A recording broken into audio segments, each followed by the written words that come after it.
চলুন আজ আমরা বাংলার এমন এক গ্রামের গল্প শুনব যেখানে দুর্গাপূজার আনন্দের মধ্যেও বাসা বেঁধেছিল এক অজানা আতঙ্ক। এই গল্প নিরাহাটি গ্রামের, যার আকাশে বাতাসে মিশে আছে এক রহস্যময় আর ভুতুড়ে অধ্যায়। দেখুন, গল্পের শুরুটাই কিন্তু বেশ অন্যরকম। কোনো শান্ত সকাল দিয়ে নয়, বরং শুরু হচ্ছে চূড়ান্ত আতঙ্ক দিয়ে, যখন তিনজন লোক ভয়ে কাঁপতে কাঁপতে এক অশুভ তালবাগানের মধ্যে দিয়ে প্রাণপণে দৌড়াচ্ছে। আমরা চলে এসেছি নিরাহাটি গ্রামে।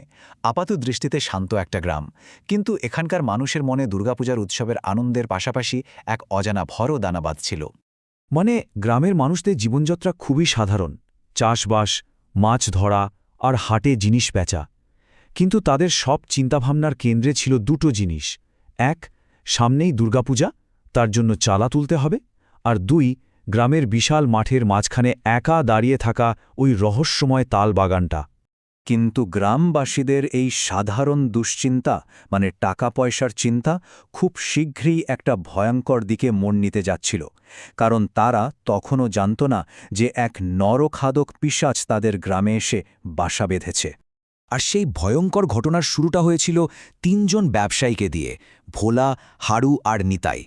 ওরা হাট থেকে ফিরছিল, কিন্তু ওরা জানত না যে অন্ধকারের মধ্যে ওদের জন্য কি অপেক্ষা করছে। তালবাগানের মধ্যে দিয়ে তাদের বাড়ি ফেরার পথেই ঘটল ঘটনাটা। প্রথমে হঠাৎ করেই নাকে এলো একটা পচাগলা দুর্গন্ধ।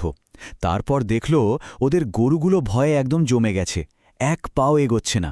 আর শেষে যখন ওরা ভয়ে ভয়ে ওপরে তাকালো, গাছের মাথায় যা দেখল তাতে ওদের রক্ত হিম হয়ে গেল। তারা যা দেখল তা ভোলার নয়, একটা পিশাচ, হ্যাঁ, একটা অতৃপ্ত ভয়ঙ্কর আত্মা, একটা মানুষের লাশ টেনে হিচড়ে গাছের ডালে তুলছে। তো এই ঘটনা দেখার পর ওরা কি করল? সোজা দৌড়ে গ্রামে ফিরে গেল।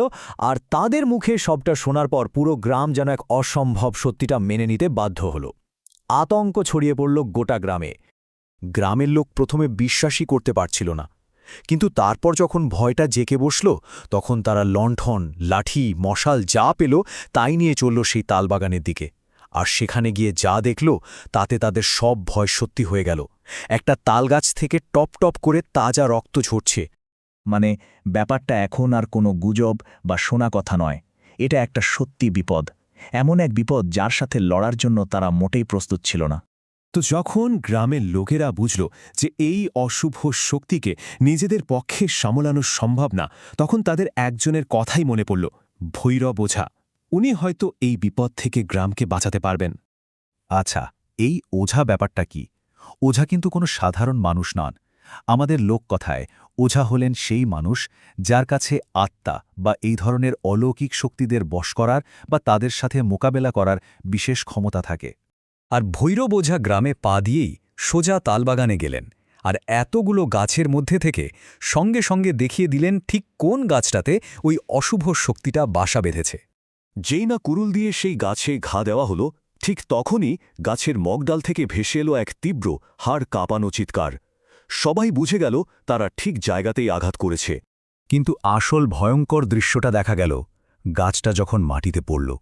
গ্রামেরই এক নিখোঁজ ছেলে বলাই, তার আধ খাওয়া শরীরটা গাছ থেকে গড়িয়ে পড়ল। এই দৃশ্যটা গ্রামের মানুষের ভয়কে এক মুহূর্তে শোক আর রাগে বদলে দিল। এই ঘটনার পর সে পিশাচটা নিজের আসল রূপে বেরিয়ে এলো, আর ওঝা যখন তার মুখোমুখি হলেন, তখন জানা গেল এক মর্মান্তিক কাহিনী। জানা গেল যে প্রত্যেকটা দানবের পেছনেও একটা গল্প থাকে। এই আত্মাটা আসলে ছিল পাশের গ্রামেরই এক লোক, নাম পরাণ ঘোষ, সাধারণ একজন মানুষ। কিন্তু তার নিজের ছেলেরাই সম্পত্তির লোভে তাকে খুন করে। মৃত্যুর পর সে এক অতৃপ্ত, প্রতিহিংসাপরায়ণ পিশাচে পরিণত হয়। নিজের গ্রাম থেকে বিতাড়িত হয়ে সে আশ্রয় নেয় নেরাহাটির এই তালবাগানে। পিশাচটা তখন চিৎকার করে ওঝাকে যা বলেছিল তা শুনলে অবাক হতে হয়। তার চিৎকারে শুধু রাগ ছিল না, ছিল একরাশ যন্ত্রণা আর হতাশা। সে বলেছিল তার যাওয়ার কোনো জায়গা নেই, এই কষ্ট থেকে তার কোনো মুক্তিও নেই। পিশাচটার এই কষ্ট দেখে ভৈরব ওঝা এক অন্যরকম সিদ্ধান্ত নিলেন, এমন একটা সিদ্ধান্ত যা শুধু গ্রামটাকেই নয়, ওই আত্মাটার ভাগ্য ঠিক করে দেবে। তিনি ওই আত্মাকে ধ্বংস করেন না, বরং তাকে মুক্তি দেওয়ার প্রস্তাব দিলেন। মানে এই অনন্ত যন্ত্রণা থেকে চিরকালের জন্য মুক্তি দেওয়ার কথা বললেন। আর এরপর যা ঘটল তা সত্যিই অবিশ্বাস্য। সেই ভয়ঙ্কর পিশাচটা ধীরে ধীরে কালো ধোয়ার মেঘে পরিণত হল আর সোজা ঢুকে গেল ওঝার ঝোলাতে। সে যেন মুক্তির পথটাই বেছে নিল। এরপর ভৈরব ওঝা রাতের অন্ধকারে মিলিয়ে গেলেন। গ্রামটা বিপদ থেকে বাঁচল বটে, কিন্তু সেই রাতের ভয়ঙ্কর স্মৃতিটা সবার মনে গেঁথে রইল। নেহাহাটি গ্রামে শান্তি ফিরে এলো, কিন্তু তা ছিল এক কাঁটা হয়ে বিঁধে থাকা শান্তি। গল্পটা তো এখানে শেষ হল। ন্যাড়াহাটি গ্রাম আবার শান্ত হল, কিন্তু একটা প্রশ্ন থেকেই যায়, পরাণ ঘোষের সেই যন্ত্রণাকাতর আত্মাটা কি সত্যিই শান্তি পেয়েছিল, নাকি এক জেল থেকে অন্য জেলে বন্দী হয়েছিল? এই প্রশ্নটা আমাদের ভাবায়, তাই না?